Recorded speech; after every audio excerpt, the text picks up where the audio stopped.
인사 나누겠습니다. 잘 오셨습니다. 승리하셨습니다. 잘 되실 겁니다.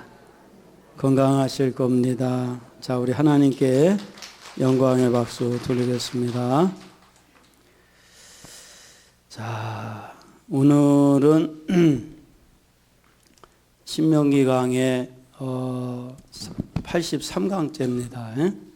83강째 모세의 축복에 대한 얘기가 이제 몇 주에 걸쳐서 또 말씀이 나갈 거예요.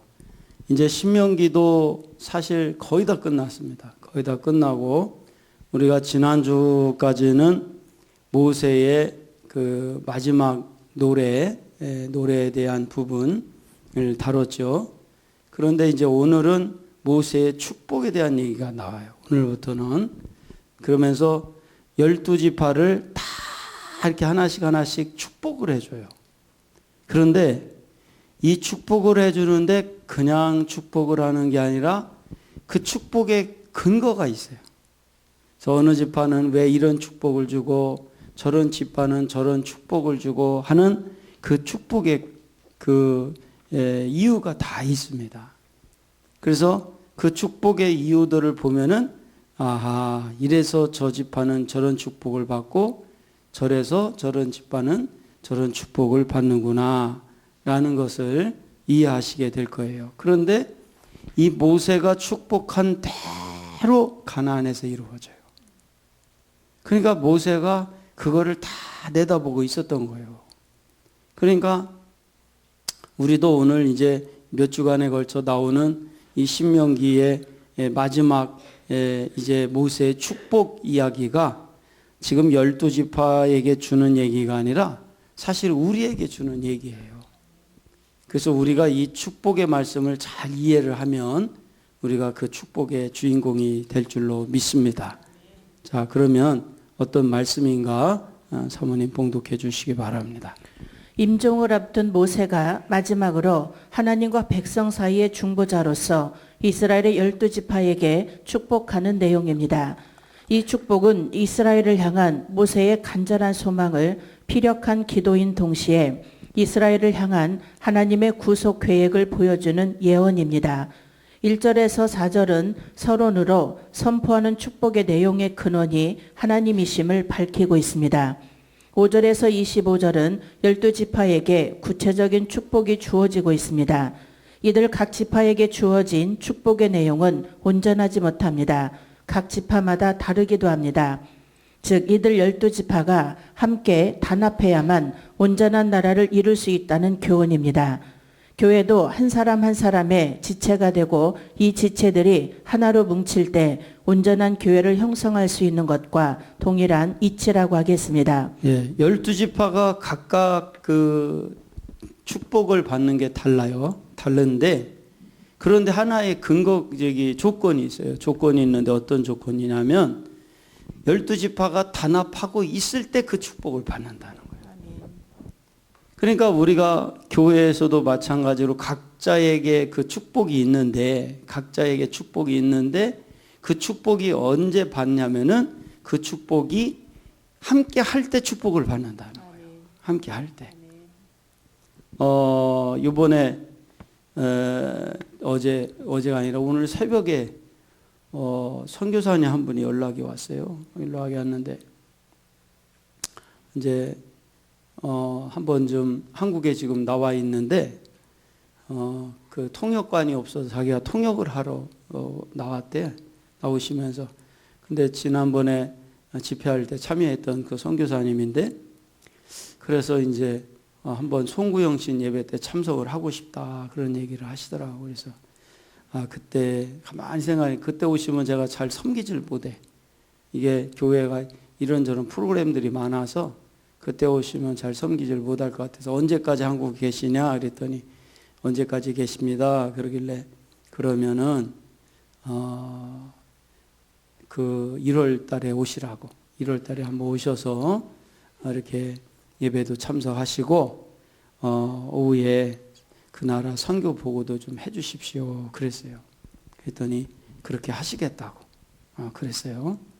그런데 참 이게 우리 교회가 지금 그 나라 선교사님이 우리 교회 와서 선교 보고 하면 아마 처음 나라 선교 보고를 하시는 나라가 될 거예요.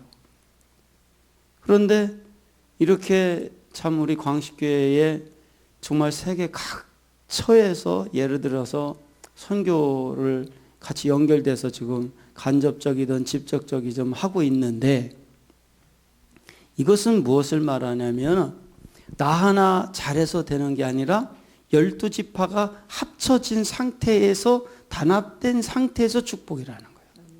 모세가 12지파에게 주는 축복은 마찬가지로 우리 성도들이 지금 한 명 한 명 축복을 받는데 이 축복이 교회 안에서 함께 하면서의 축복인 줄로 믿으시기 바랍니다. 그러니까 이 세상은 혼자가 아니라는 거예요. 함께 갈 때 축복이다 이거예요. 예. 1절 하나님의 사람 모세가 죽기 전에 이스라엘 자손을 위하여 축복함이 이러하니라. 모세를 가리켜 하나님의 사람이라고 칭한 것은 모세 오경에서는 여기뿐입니다. 여호수아 14장 6절에는 때에 유다 자손이 길갈에 있는 여호수아에게 나오고 그니스 사람 여분네의 아들 갈렙이 여호수아에게 말하되 여호와께서 가데스 바네아에서 나와 당신에게 대하여 하나님의 사람 모세에게 이르신 일을 당신이 아시는 바라. 하나님의 사람 모세의 기도는 시편 90편 1절에서 17절에 주여 주는 대대에 우리의 거처가 되셨나이다. 산이 생기기 전 땅과 세계도 주께서 조성하시기 전 곧 영원부터 영원까지 주는 하나님이시니이다. 주께서 사람을 티끌로 돌아가게 하시고 말씀하시기를 너희 인생들은 돌아가라 하셨사오니 주의 목전에는 천년이 지나간 어제 같으며 밤에 한 경점 같을 뿐임이니이다. 주께서 저희를 홍수처럼 쓸어 가시나이다. 저희는 잠깐 자는 것 같으며 아침에 돋는 풀 같으니이다. 풀은 아침에 꽃이 피어 자라다가 저녁에는 뱀바 되어 마르나이다. 우리는 주의 노에 소멸되며 주의 분내심에 놀라나이다. 주께서 우리의 죄악을 주의 앞에 놓으시며 우리의 은밀한 죄를 주의 얼굴빛 가운데 두셨사오니 우리의 모든 날이 주의 분노 중에 지나가며 우리의 평생이 일시간에 다하였나이다. 우리의 연수가 70이요 강건하면 80이라도 그 연수의 자랑은 수고와 슬픔뿐이요 신속히 가니 우리가 날아가나이다. 누가 주의 노의 능력을 알며 누가 주를 두려워하여야 할 때로 주의 진노를 알리이까. 우리에게 우리 날 계수함을 가르치사 지혜의 마음을 얻게 하소서. 여호와여 돌아오소서. 언제까지니까 주의 종들을 긍휼히 여기소서. 아침에 주의 인자로 우리를 만족해 하사 우리 평생에 즐겁고 기쁘게 하소서. 우리를 곤곳케 하신 날수대로와 우리의 화를 당한 연수대로 기쁘게 하소서. 주의 행사를 주의 종들에게 나타내시며 주의 영광을 저희 자손에게 나타내소서.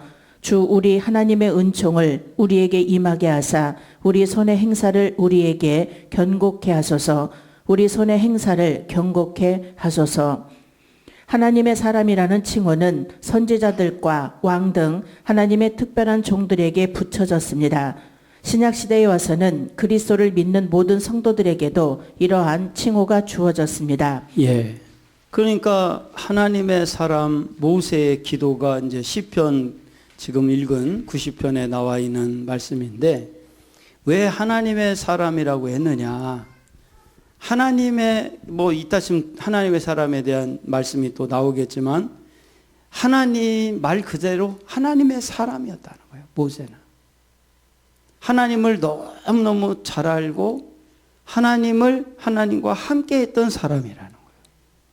그러니까 이 모세가 이 마지막에 하나님의 사람 모세라는 그 칭호를 들었다는 거예요. 예를 들어서 아무개 어떤 사람의 모세 그렇게 하지 않았고, 이스라엘의 모세 그렇게 하지 않았고 하나님의 사람이다 이 얘기를 했다는 거예요. 그러니까 모세가 참 축복받은 사람이죠. 그러니까 말년에 우리는 예를 들어서 이제 우리도 말년에 이제 하나님의 인도를 받게 돼 모세처럼 인도를 받기 직전에 예를 들어서 참 저 사람은 아무개 동네 사람이었다. 아니면 저 사람은 아무개 교회 사람이었다. 그런 칭호보다는 아무개는 하나님의 사람이다. 할렐루야. 우리를 칭호할 때 저 사람은 하나님의 사람이었다. 저도 그렇게 불려졌으면 좋겠어요. 광시 감리교회 고용민 목사였다. 그 얘기보다는 하나님의 사람 고용민이었다. 우리 심장론이 앞에 계시지만 심장론이 광시 감리교회 장로님이었다. 이렇게 불리는 게 아니라 하나님의 사람 심양고 장로님이었다. 이렇게 부르면 얼마나 좋아요. 그죠? 그렇게 우리가 좀 불려졌으면 좋겠어요. 할렐루야. 여기 한 명 더 불러줄게. 우리 윤희태 권사님 앞에 앉아있으니까 윤희태 권사님도 보면 광시 감리교회 윤희태 권사님이었다. 그게 아니라 하나님의 사람 윤희태 권사님이었다. 할렐루야. 그렇게 우리가 마지막에 불려지기를 축원합니다. 예.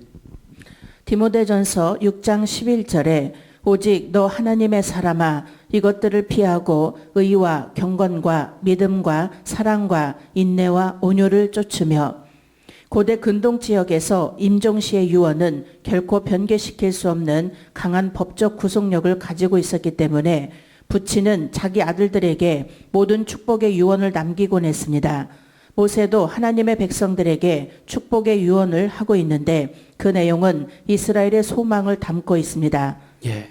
그러니까 이 하나님의 사람이었던 모세가 여기 디모데전서 6장 11절에 나와 있는 것처럼 의와 경건과 믿음과 사랑과 인내와 온유를 쫓았다는 거예요. 하나님의 사람이라고 불려졌던 이유가 모세가 의의 길을 갔다는 거예요. 하나님의 의의 길. 그리고 경건과 믿음과 사랑과 인내와 온유를 쫓았다는 거예요. 근데 그 모세가 지금 이제 임종을 앞두고 이스라엘 전체 12지파에게 예언을 하는데 그 예언이 소망을 담고 있었다는 거예요. 예. 1절 하나님의 사람 모세.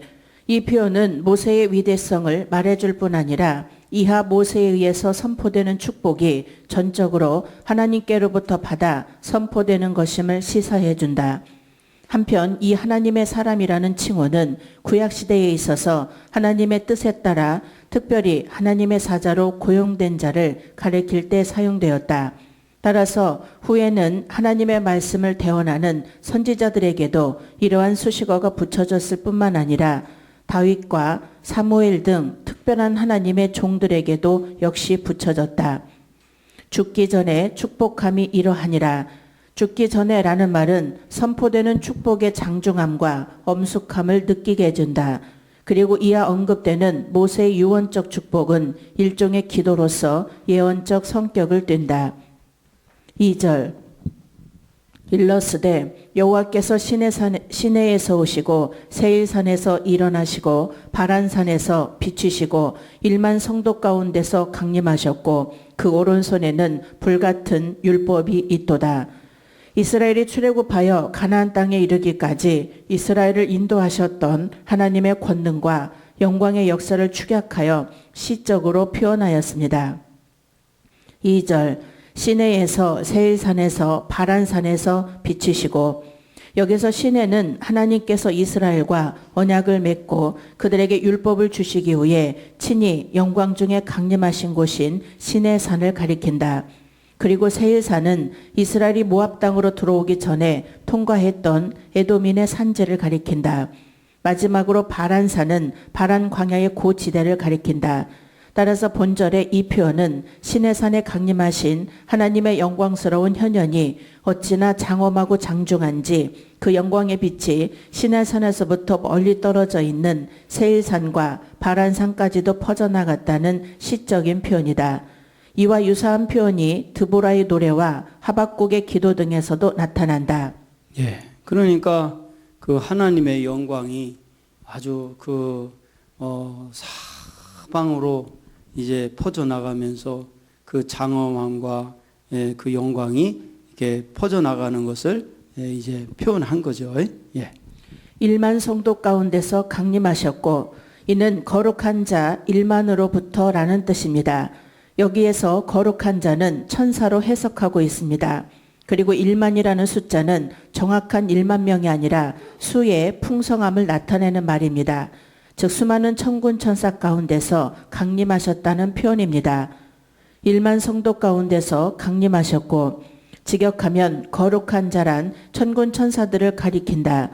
율법은 천사들로 말미암아 중보의 손을 빌어 베푸신 것이라는 스데반과 바울의 말은 바로 본절을 염두에 두고 한 말이다.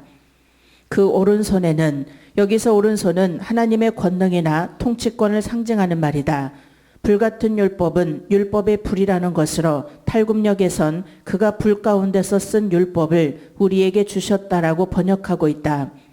불같은 율법. 여기서 불같은 율법이 무엇을 가리키는지 이해하기가 어렵다. 만일 다트가 아람어의 다트와 동일 개념이라면 법령이나 왕의 칙령을 의미하는 것일 것이다. 이는 여호와의 하나님이 이스라엘뿐 아니라 온 열방의 통치자이시라는 점에 상당히 부합된다. 아무튼 이 말은 그런 하나님께서 불 가운데 주신 율법이라는 뜻이거나 혹은 불같은 역할을 하는 율법이라는 뜻인 듯하다.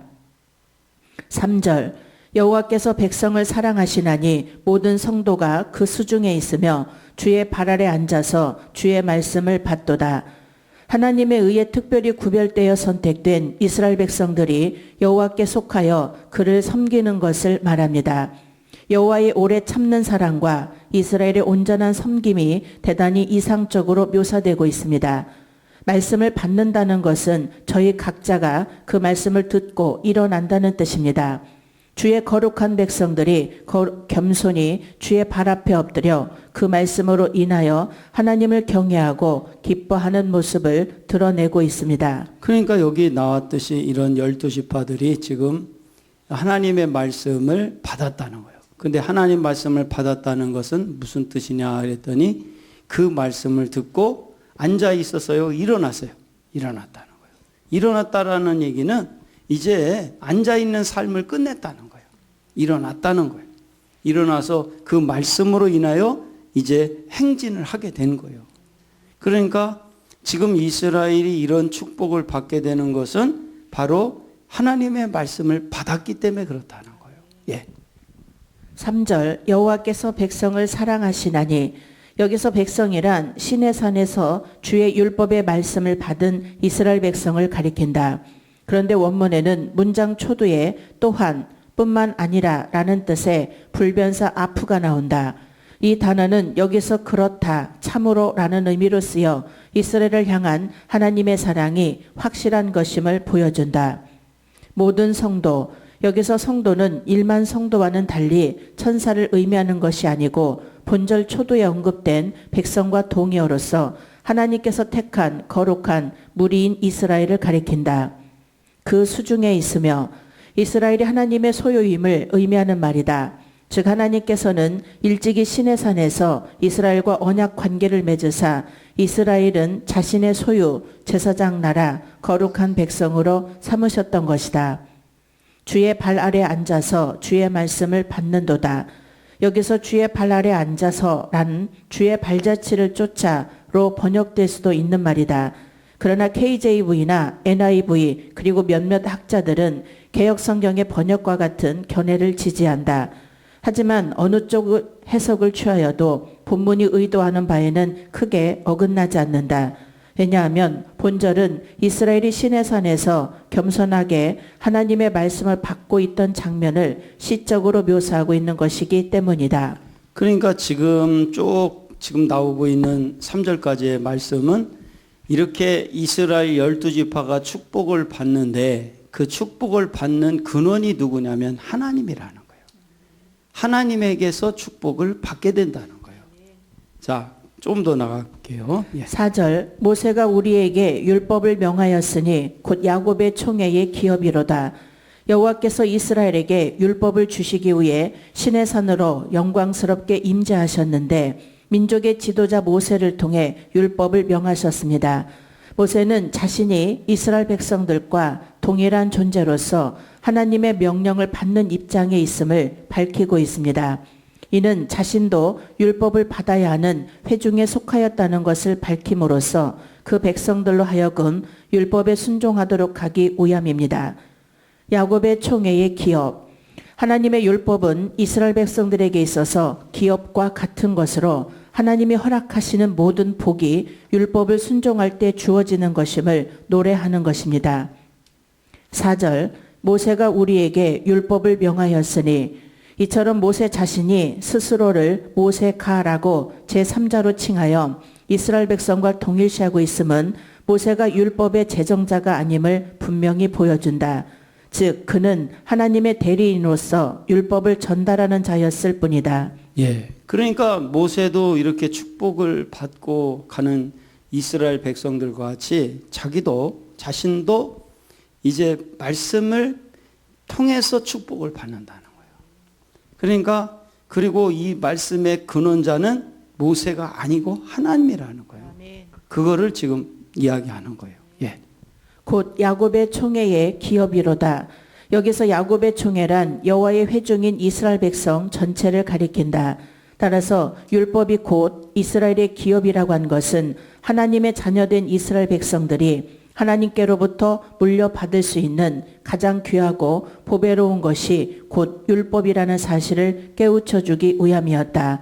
예. 그러니까 지금 12지파 중에 한 지파 한 지파를 들어서 축복하기 전에 이 축복의 근원이 무엇인가? 축복의 근원자가 누군가를 쭉 얘기해 주고 지금 왜 이 축복을 주느냐 했더니 그들이 율법을 받은 자가 됐더라는 거예요. 말씀을 받은 자들이기 때문에 이 축복을 받는다는 거예요. 예. 동시에 이스라엘 백성들로 하여금 후손들에게 그 귀한 율법을 제1의 유산으로 계속 물려주도록 하기 위함이었다. 5절, 여수룬의 왕이 되었으니 곧 백성의 두령이 모이고 이스라엘 모든 지파가 함께한 때에로다. 여수룬은 의롭다, 정직하다라는 말에서 나온 것으로 의인, 정직한 자라는 뜻입니다. 성경에서는 종종 하나님이 사랑하시고 존귀하게 하신 백성이라는 뜻으로 이스라엘의 별명으로 사용하고 있습니다. 왕은 여호와 하나님입니다. 이스라엘 민족에 대한 하나님의 소유권을 강하게 나타내고 있습니다. 여호와께서 율법을 주시고 이스라엘 백성들이 그것을 기꺼운 마음으로 받아들임으로써 양자 간의 언약적 관계가 성립되었으며 여호와는 이제 신정 국가의 왕으로 옹립되었다는 뜻입니다. 즉 하나님께서 율법을 이스라엘에게 주셨으며 그 나라는 여호와의 것입니다. 예. 그러니까 율법을 단지 준 거로 끝나는 게 아니라 그 율법을 받은 민족은 하나님의 나라가 된다는 거예요. 그러니까 우리가 말씀을 받았다라는 것은 말씀을 듣고 일어섰다는 거예요. 우리가 그 말씀을 갖고 일어선 사람들은 다 누구냐? 하나님의 사람이라는 거예요. 하나님의 사람. 예. 5절, 여수룬의 왕이 있었으니, 여수룬은 이스라엘의 별칭으로 도덕적, 영적으로 의로운 특성을 지닌 이상적인 민족을 의미하는 말이다. 따라서 여기 여수룬의 왕은 이스라엘에게 율법을 수여함으로 말미암아 공식적으로 신정국가 이스라엘의 통치자가 되신 여호와 하나님을 가리킨다. 한편 그런데 여기서 왕이 있었으니라는 과거적 표현을 사용한 것은 하나님께서 이스라엘의 왕으로 계심에도 불구하고 훗날 이스라엘이 인간을 왕으로 세움으로써 여호와를 배역할 것을 내다본 때문인 것 같다. 예. 사실 여기서 나오고 있지만 이스라엘의 하나님이 왕을 허락하지 않아요. 근데 인간이 원해서 세워줬지. 그러나 인간이 왕이 됨으로 인해서 이스라엘은 열왕기 상하에 보면 엄청나게 타락합니다. 그러니까 이것은 뭐냐면은 쉽게 말해서 나에게 적용을 하면 내가 왕이 되지 말라는 거예요. 나의 왕이 되지 말라는 거예요. 내 자신의 삶을 내가 왕이 돼서 이렇게 저렇게 움직이지 않고 정말 하나님 말씀에만 순종하시기를 바랍니다. 예? 백성의 두령이 모이고 함께한 때에로다. 하나님께로부터 율법을 수여받기 위해 이스라엘 온 백성이 3일간의 정결 의식을 거친 후 시내산 기슭에 모였던 이스라엘의 총의 날을 가리킨다. 6절 르우벤은 살고 죽지 아니하고 그 인수가 적지 않기를 원하도다. 자, 이제 6절부터는 이제 그 이스라엘의 한 지파 한 지파를 축복하는 얘기가 나와요. 근데 첫 번째 이제 그 축복하는 지파가 장자, 본래 장자였던 르우벤을 축복하는 얘기가 나옵니다. 자, 어떤 말씀인가? 그런데 르우벤이 이 축복받는 근거가 왜 축복을 받는가를 봐야 돼. 그러면 그리고 이 르우벤과 오늘은 레위 지파 둘까지만 일단은 나가는데 그 두 지파를 통해서 우리가 볼 거예요. 그래서 일단은 오전에는 이 르우벤 지파 한번 좀 살펴보고 오후에 나머지를 보겠습니다. 예. 르우벤 종족의 보존을 위한 축복은 나의 기력의 시작이라고 한 야곱의 축복과 연관되어 해석할 수 있습니다. 아비의 침상을 더럽힌 죄로 결코 탁월치 못하다는 저주를 받기는 했지만 르우벤 지파는 여전히 이스라엘의 기력의 시작이기 때문에 그 종족은 반드시 보존되어야 했던 것입니다. 자, 보세요. 이 르우벤 지파가 축복을 받는 조건이 뭐냐면요. 뭘 잘했다라는 얘기가 1도 없어요. 르우벤 지파는 그저 장자이기 때문에 기력의 시작이기 때문에 축복을 받아요. 이 르우벤 지파가 무슨 죄를 졌냐면 아비의 침상을 더럽히는 죄를 저질렀어요. 그래서 르우벤이 이 야곱의 그 첩을 이제 그 첩과의 그 관계를 가짐으로 인해서 르우벤 지파가 저주를 받아서 장자권을 잃어버려요. 그러니까 그 후로는 이 르우벤 지파가 회복을 못해요. 그런데 이 르우벤 지파가 그래서 받는 축복은 고작 해야 나의 기력의 시작일 뿐이라는 거예요. 나의 기력의 시작일 뿐. 그리고 그로 인하여 축복받는 거지 그거 외에는 없어요. 그러면 여기서 우리가 르우벤 지파 아이고 안 됐다 그러지 말고 이거를 나에게 적용을 시켜야 돼요. 우리가 축복받는 그 조건이 나의 기력의 시작으로만이 축복받는 이것은 그냥 하나님이 주시는 거예요. 그냥 아무 조건이 없으니까 그냥 주시는 거예요. 이런 차원의 축복을 안 받고 정말 우리는 하나님 앞에 뒤에 나오는 나머지 지파들을 통해서 그 축복받는 조건을 한번 들어가면서 우리도 그 축복의 주인공이 되기를 바랍니다. 예. 6절 르우벤은 그 인수가 적지 않기를. 이처럼 르우벤 지파에게 내려진 축복은 기껏 종족 보존에 불과했다. 그 이유는 비록 르우벤이 야곱의 장자로 태어나긴 했지만 그 아비의 침상을 더럽힌 죄로 인해 장자권을 상실했기 때문이다. 때문에 야곱도 그의 축복에서 르우벤은 결코 탁월치 못할 것이라고 예언했었다. 그렇지만 모세의 이 축복은 첫째, 르우벤 지파가 요단강 동편 제1선에 위치한 지파로서 항상 대적들의 위협 속에 살 운명을 지녔다는 점과 두 번째, 곧 치를 가나안 정복 전쟁에서 선봉을 담당해야 할 지파이라는 점을 고려할 때 매우 적절한 축복이라고 할 수 있다. 그러니까 여기서 다시 한번 보지만 르우벤 지파의 축복은요. 종족 보존 수준의 축복이에요. 장자니까. 기력의 시작이기 때문에 그냥 보존해주는 정도로 축복을 주는 거예요. 그런데 이 르우벤 지파가 또 어떤 일을 당하느냐면 요단 동편 땅을 이게 모압 지역의 땅을 정복하고 나니까 그 땅이 보기에 좋은 거예요. 그 땅이 보기에 좋으니까 거기에 이제 뭐라고 말하면 우리 지파가 여기에 머물게 해달라고 그래요. 르우벤 지파가. 그랬을 때 그걸 허락해요. 허락하는데 대신에 조건이 뭐냐면 이스라엘을 정복하러 갈 때 맨 최전방에 서서 싸워라. 그 조건을 거는 거예요. 그래서 르우벤 지파가 좋다고 우리가 최전방에서 싸우겠다고 하고 그걸 받아들여요. 그런데 여기서 생각할 수 있는 게 뭐냐면 루벤이 지금 보는 눈이 거기밖에 없었다는 거예요. 그러니까 장자인데도 장자의 축복을 못 받고 그냥 종족 보존의 축복을 받았어요. 근데 왜 이 요단 동편에 남아서는 안 됐었냐면 이 요단 동편은요 벌써 요단강 하나 사이를 두고 하나님이 허락한 땅이 아니야 본래.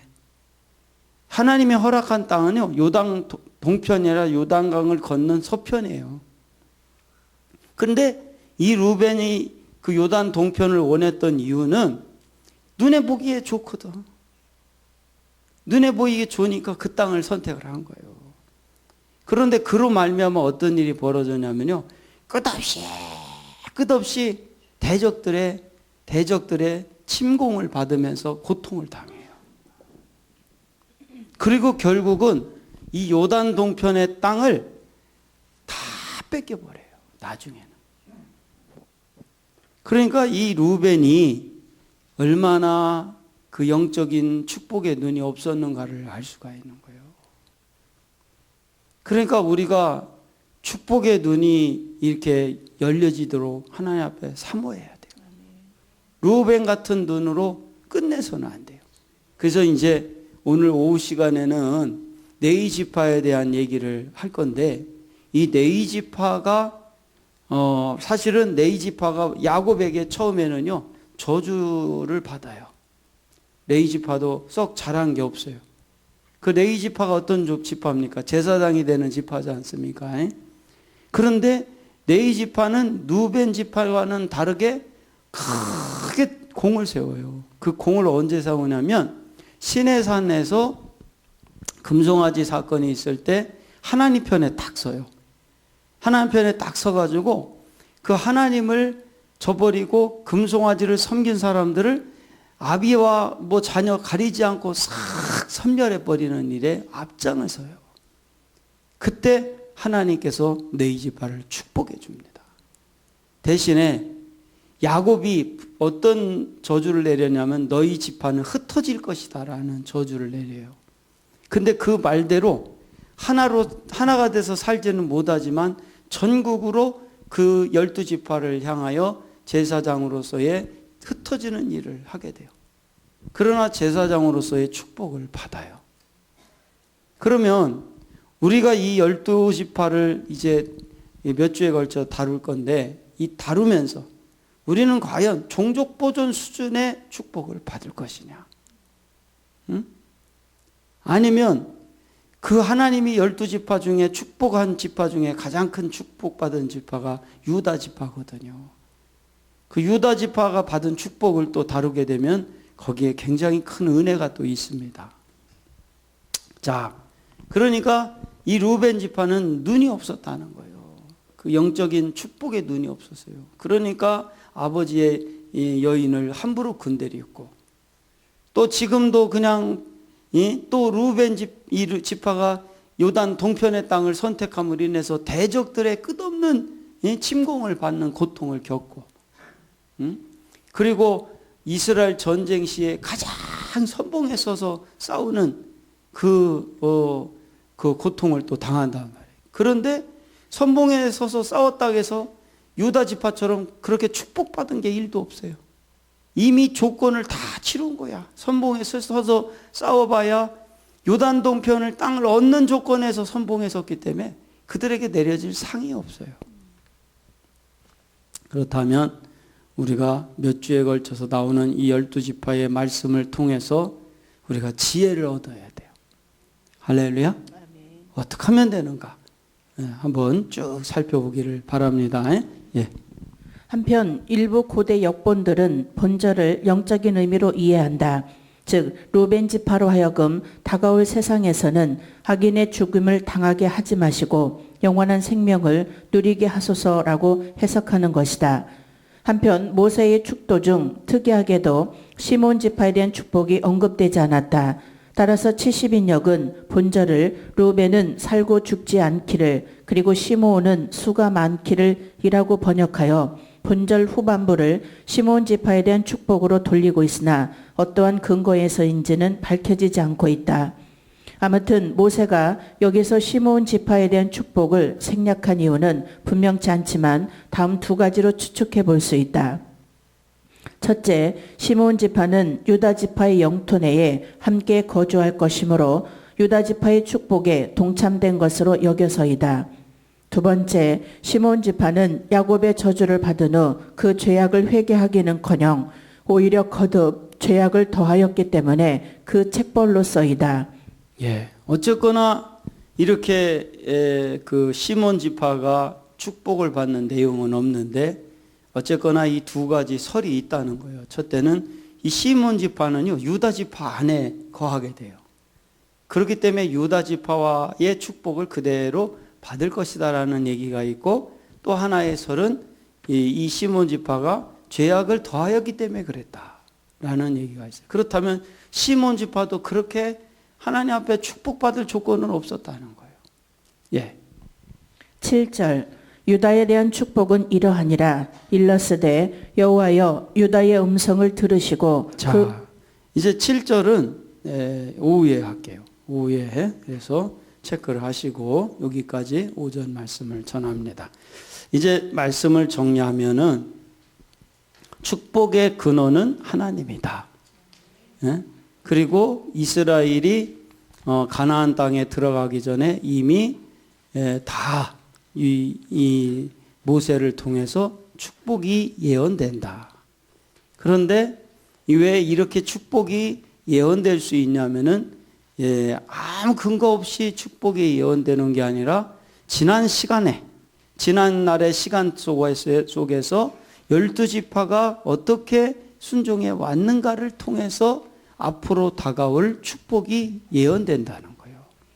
그렇다면 우리가 여기서 루벤 같은 그런 종족의 번성을 위해서, 종족의 그 번성을 위해서 그 유지를 위해서 하는 그 정도의 축복이 아니라 시몬처럼 뭐 그냥 축복이 그들에게는 근거가 없어요. 시몬의 축복도 그렇게 되는 것이 아니라 뭔가 이제 오후 시간에 유다에 대한 축복을 얘기하겠지만은 분명한 근거가 있게 되기를 축원합니다.